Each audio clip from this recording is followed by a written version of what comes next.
house, and if any Indian tries to stop me, I'll blast him.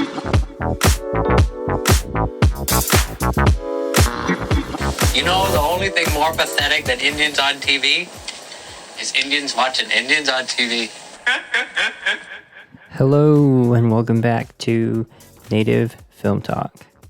Today, we will be reviewing Parasite. Parasite is a wonderful film, released in 2019, directed by Bong Joon Ho. Bong Joon Ho. You know, interesting sidebar about that. This is my second attempt at recording Parasite. I recorded Parasite earlier, yesterday actually, and I listened to the episode, and I could not get Bong Joon Ho's name right. And I was trying to recall from memory instead of looking it up. And I called him Bong Joon-un, Bong Joon-ho, and I was thinking to myself, this is a podcast about representation, Native American representation. Where do I get off mispronouncing somebody's name and saying, it's not important, when that's his culture? So I went onto YouTube, and for a good 5 minutes, I would say, it was Bong Joon Ho, and they would say it really quick. And how I tried to remember it almost sounds like Bongiorno, but you say it like Bong Joon Ho. Anyway, Parasite, Bong Joon Ho, 2019. This film won the Oscar for Best Picture. The reason why I selected this film is, well, one, if you've seen it, you know there's native imagery in the movie, specifically around Da Song, the child in the Park family. And there's a lot of native imagery around his role, and I wanted to unpack that, explore. So, before I even go any further, it goes without saying, spoiler alert. You don't have to have seen the movie to, listen along. But if you don't want Parasite to be spoiled, please don't listen any further. I'm going to do a quick recap of the plot so you get a general gist of what happened in the movie. And if it's been a while since you've seen it, I just want to give a refresher. So that way, when I talk about the native imagery, it's fresh in your mind. So once again, spoiler alert. And go. So, before I get into the plot, Bong Joon Ho is an intelligent director, remarkable director. He's directed other films like Okja, Memoirs of a Murderer, I believe it was called, which is basically Zodiac in the Korean version. It's basically the same plot, kind of, where they're tracking down a serial killer. Snowpiercer is his lone, I think, American film, and that's starring Chris Evans. So, if you've seen Snowpiercer and you see Parasite, you can definitely tell. If you've seen any of his movies, like The Host, you can see that Bong Joon Ho is very aware of everything that he does. It's all intentional. So when I saw Parasite, I knew that he didn't just pepper that in there for no reason. There was a deliberate reason why he put that native imagery in the film. Because that's who he is as a director. And so I was fascinated by that, and I started researching into it. And the reasons why he included it, pretty cool. We'll get into that in a second. But if you've seen, once again, going back to Snowpiercer and Parasite, a lot of parallels in the classism, the separation of classes that he likes to draw on in both films. Snowpiercer, if you haven't seen it, don't worry about it. But you should go see it. By the way, it received so much positive reviews and acclaim that they decided to make a TV show about it. So there will be a Snowpiercer TV show being released soon, and Bong Joon Ho is a producer on that TV show. So highly recommend you go and check that one out when it happens. It's going to be a ways out, but they're producing it now. So back to Parasite. So everything in Parasite is all intentional, and the class difference he really highlights between the Park family, who is the very affluent, rich family that lives in the gorgeous house, and which is where most of the movie takes place, and then the Kim family, who are just down dirty hustlers, like they're just trying to get by any way they possibly can.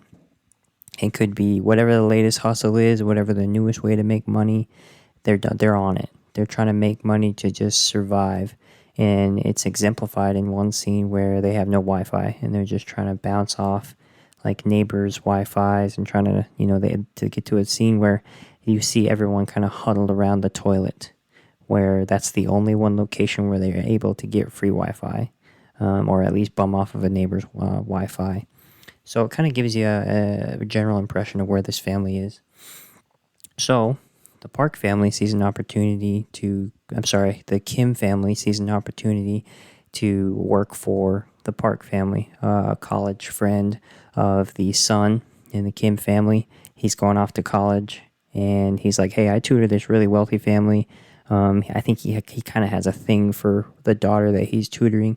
He's like, look out for me. I know you're not going to do anything. You're a good guy. So take my place. I'll put in a good word for you. Eventually, he gets hired on to be the English tutor to the daughter and kind of describes the situation. And the Kim family kind of just sees like, oh my gosh, we can do this. And all of a sudden, you start to see that the Kim family are basically a family of con artists. They have found their way into a wealthy family that they can leech off of. Parasite. And the daughter goes in, she acts as a art therapist, poses as an art therapist to help the son Da Song. And that's where you get the first image of Native American imagery. She comes in pretending to be an art therapist and says, I need to go and talk to him. Let me see him. And then she says, can you leave us alone in the room? So she leaves.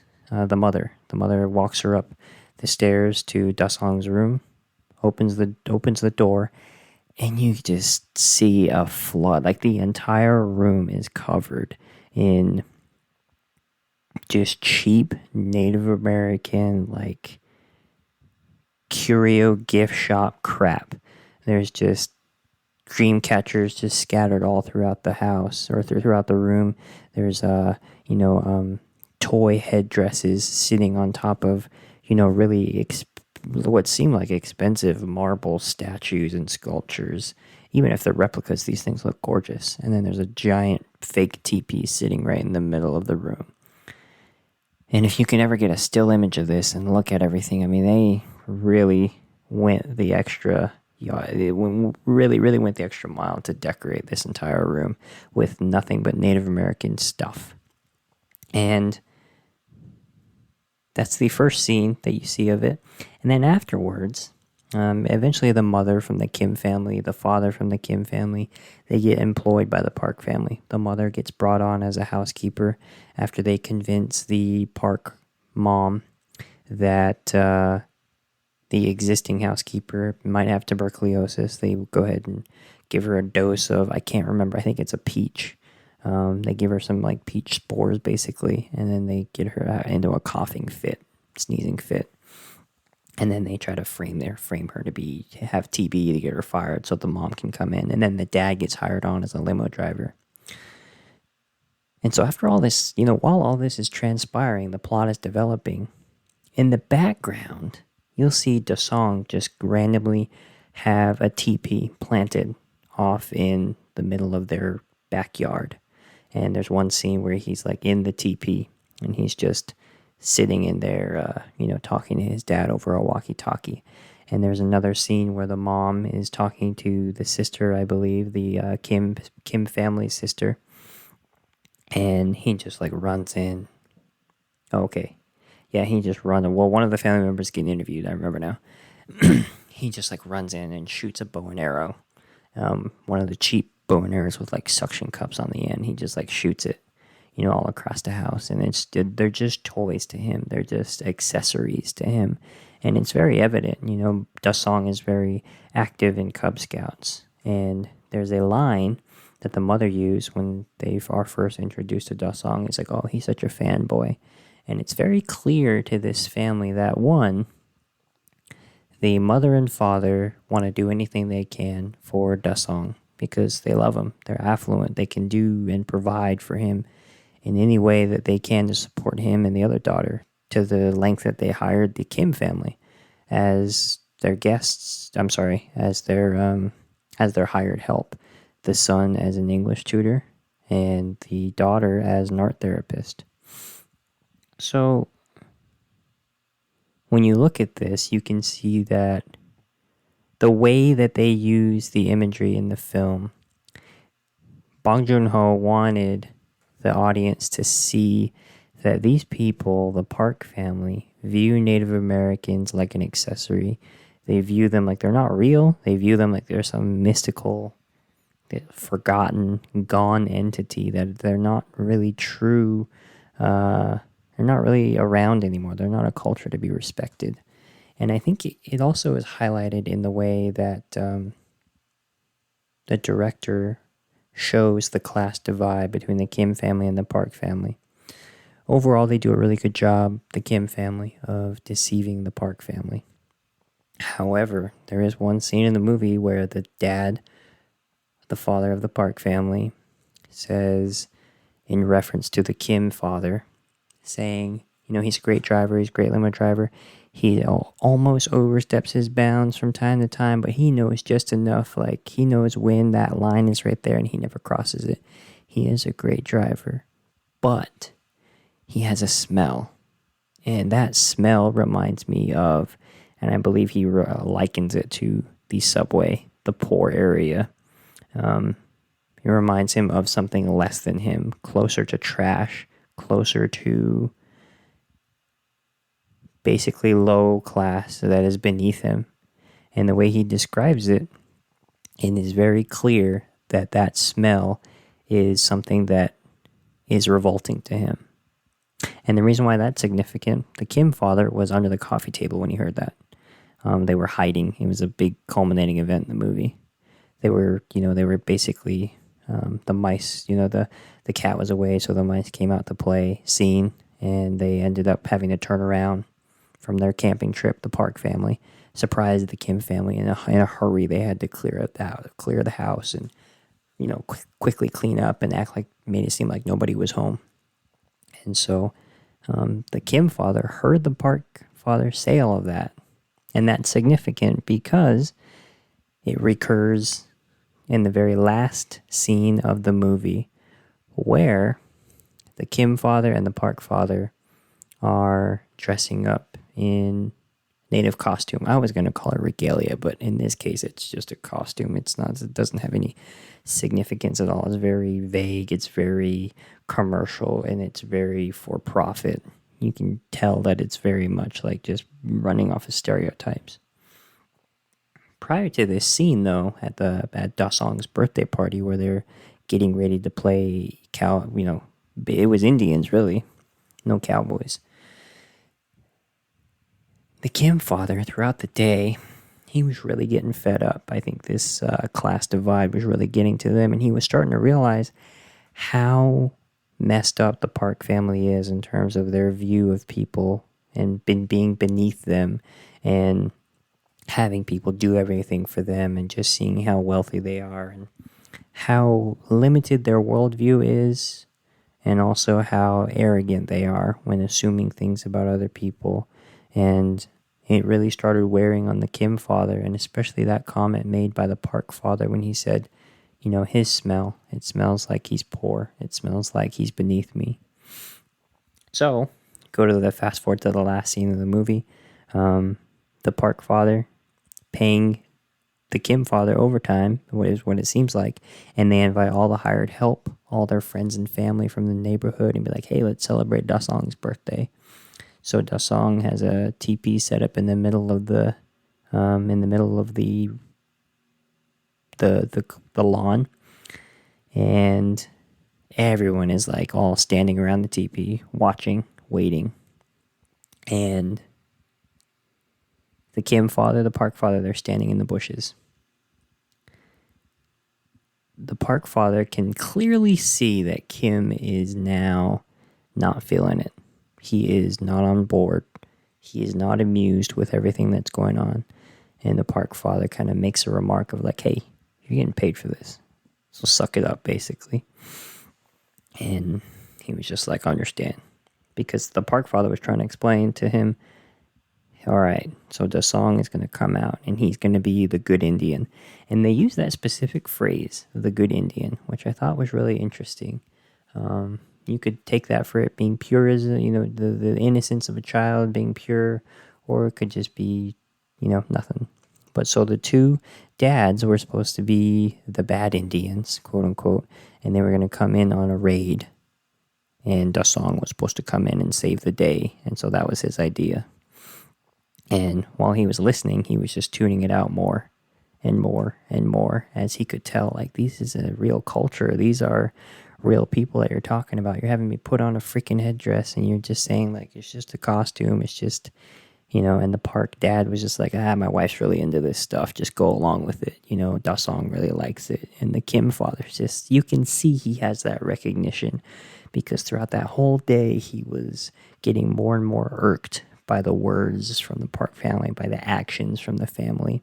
And so when they're about to go out and do the skit, do the role, the culminating event in the movie is the husband of the former the former housekeeper, who's still in the house, eventually gets out, hits the son unconscious, comes out, grabs a knife on his way, walks straight to the middle of the party, sees Jessica, who's the Kim family's sister, stabs her right in the heart. And at this point, the Park family has no idea that the Kim family is all related. They think that every single person in the Kim family is just, they know each other, they know of each other, or have common connections. So it's at this point where in the movie is trying to show how the characters are trying to still maintain their composure while still trying to take care of their family. So Jessica, the girl, she is on death's door. I mean, that knife was driven right through her heart. And the man who did stab her eventually gets into a tussle with the mom. Eventually she stabs him, and he's down and out for the count. Like, he is done. He is bleeding out on the grass. And the Kim father is the driver. And at this point, there's some people that are injured. Some people that want to get away, And the Park family, they're like, we got to get the hell out of here. We got to get to a doctor. We got to go, because the son was unconscious. He fainted. He wasn't struck by anybody. He wasn't injured by anybody, but he did faint, fall over. So they were like, we got to get him to a hospital. You're the driver. Come on, give me the keys. Give me the keys. And while the Kim father finally gathers his wits, throws his keys to the Park dad, while it's in midair, falls right under the body of the man who stabbed Jessica. And so he's laying on it, and so he has to physically lift him up and grab the keys. And the Park father, in the process of lifting up the body, he lifts him up. He gets close enough. His son just fainted. He has no idea what is going on in his house. He just saw one person get stabbed. He sees people bleeding out on his lawn. And still, despite all of this going on, him having to rush to the emergency room to find out his son is okay, he lifts this man's body up to grab the keys. He lifts it up, and he does a clothespin over his nose. And he's like, oh God, that smell. And it's very obvious that it bothered him. And the Kim father saw that entire thing transpire, and when he saw that, he was fed up. He was done. It boiled over. And he went over and he killed him. And that's pretty much how the movie ends. I mean, it ends, a little more happens after that, but it was a pretty big deal. And what was interesting was, he mentioned before, he's like, you got to go out there, you got to be the good, the song's going to be the good Indian. He wasn't wearing the headdress when he stabbed the Kim father. I'm sorry, the Park father. The Kim father was not wearing the headdress. He took it off and he stabbed the Park father. And the Park father was still wearing the headdress when he got stabbed. Read into that however you will, but I guarantee you that was on purpose. So, I will tell you what's not on purpose. I'll read you an interview from Bong Joon Ho himself. So there was a panel interview that was done shortly after the movie came out. And the question that was posed was, one of the more interesting motifs in the film is that of Native American imagery. Park Da-song is fascinated by it as is reflected by his teepee and headdress. Where did this fascination come from, and why did you choose Native American imagery? The director says, in the film you see the elaborate headdresses and that teepee, but for the son and the mother, they're just fancy decorations. Very surface level decorations. Kind of like that Che shirt that people wear just because it's cool. They have no real understanding of the actual history and the complicated context that surrounds Native Americans. It's just reduced to decor. First thing I thought of was Urban Outfitters and anything associated with the same Native images that were pushed out and just stamped on shirts left and right. Pendleton designs, cheap-looking arrows, and feathers galore. I mean, it's cyclical. It's in fashion all the time. It used to be, in the Woodstock era, everybody wanted to be an Indian, quote unquote. And in the 80s and 90s, that same style resurged again, and now you're seeing it again. So it's definitely, I think he wanted to portray that, these people didn't view natives as real. They viewed them as something cheap you could get from Amazon. They viewed if you can monetize somebody's culture, you can appropriate their culture to be something that is commercially produced. Like, do you really honor them? Do you really respect them? And this is accentuated in the class divide that Bong Joon Ho constantly draws upon in the movie with the Park family and the Kim family. And it's just another example as to how disconnected this Park family is from the rest of the world. How to them it's just, well, money can buy anything, money can pay for it, money's going to make it right. I can get these people to do whatever I want because I have money, even if it is blatantly idiotic and blatantly misguided, like The Party, where you're trying to be two natives attacking another native, and one's going to be the quote-unquote good Indian. And he didn't choose that phrase for no reason. The only good Indian's a dead Indian. You remember that? So it's interesting to see somebody from South Korea, Bong Joon Ho, South Korean film, reference Native American, the Native American experience and how they were subjugated to colonialism, and how still, even in another country, they can be relegated to just being cool, just being decor. So he went on to say, and this is a spoiler, but a really important element of the film is the man who is living in the secret basement. In this story, it's like the protagonist infiltrates this rich family's house only to discover that there was somebody already living there. And I think that's kind of related to the history of Native Americans as well. I didn't really intend this while I was writing the script, but in hindsight, I realized that some audience members may make that connection. So, you heard it yourself from the director. Overall, this is a fantastic film. I really enjoyed Parasite. I hope you guys did too, and I apologize if it was a little choppy going back and forth between the Park and the Kim family. As I mature as a podcaster and as I mature in my reviews, I will try to make things a little more clear and concise and lay things out a little bit better. But I appreciate you all listening. Talk to you later.